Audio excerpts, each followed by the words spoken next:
Bonsoir, enfin bonjour, ça dépend quand est-ce que vous avez cliqué sur la vidéo. Du coup aujourd'hui je fais une vidéo pour vous parler d'un sujet qui me tient à cœur, la douleur.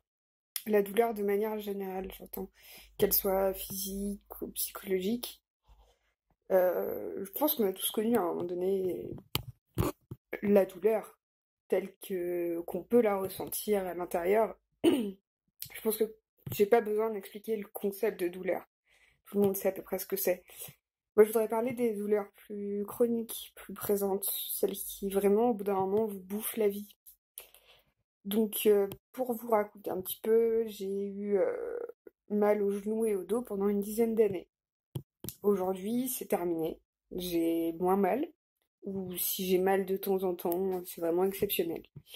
Mais en échange, j'ai eu droit à une douleur à la hanche depuis un peu plus de 6 mois, donc j'ai mal absolument tous les jours, tout le temps.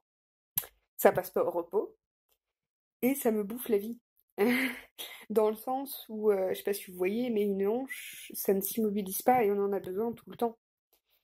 Avant, je pouvais nager n'importe quand, n'importe comment, j'avais pas peur de pas avoir pied, etc. Aujourd'hui, si jamais je donne un trop grand coup dans l'eau avec ma jambe, je vais paniquer parce que je vais avoir mal.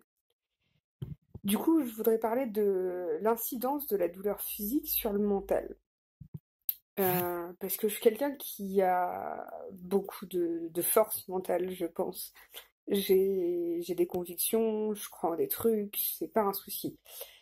Mais il se trouve que la douleur physique, et surtout la douleur physique que je n'explique pas, me bouffe beaucoup à l'intérieur.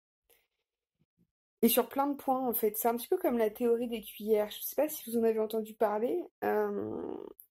Pour les maladies soit auto-immunes, soit chroniques depuis longtemps et qu'on ne peut pas soigner ni soulager, on parle des théories de la petite cuillère. Alors c'est une théorie qui dit qu'une personne qui est malade possède un certain nombre de cuillères par jour.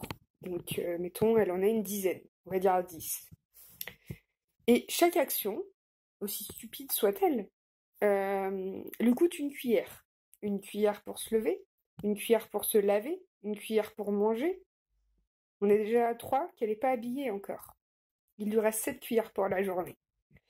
Alors, par exemple, moi avec ma douleur à la hanche, je dirais que si j'étais raisonnable, je devrais avoir peut-être une trentaine de cuillères dans la journée. Ça paraît beaucoup, mais regardez, 3 avant d'être habillée, c'est déjà beaucoup. Vous trouvez pas? Et ça marche pour tout. Alors voilà, cette théorie-là, elle m'a servi à relativiser ce que je ressentais.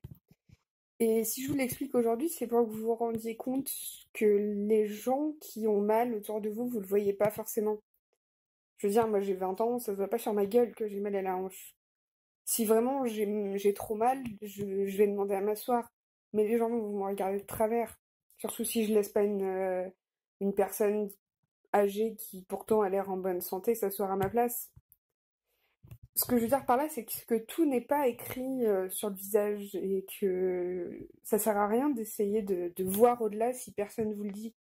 Moi, on peut pas deviner. Votre sœur, votre cousine, vos parents, vos amis, on peut pas deviner ce qu'ils ont à l'intérieur d'eux.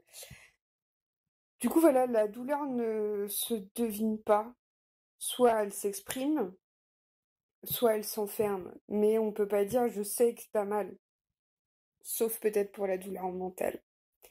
Mais là, c'est encore différent. Et la douleur sur laquelle je voulais vraiment appuyer aujourd'hui, c'était la douleur physique parce que je la vis tous les jours et je sais à quel point ça peut être épuisant de pas se faire comprendre par les gens ou bien d'être soi-même fatigué, d'avoir mal en fait. Parce que moi, ayant vécu ça pour d'autres choses pendant 10 ans, je vis plus à travers ma douleur aujourd'hui. J'ai arrêté.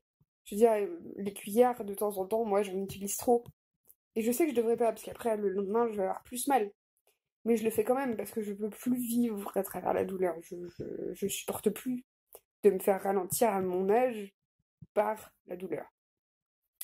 Voilà, voilà, donc je sais pas si vous avez un petit commentaire là-dessus, si vous avez des types de douleurs dont vous voulez parler, mettez-le dans les commentaires, et puis je ferai peut-être un débrief de cette vidéo avec différents de vos témoignages, si ça vous intéresse. Voilà, passez une bonne journée. Salut tout le monde.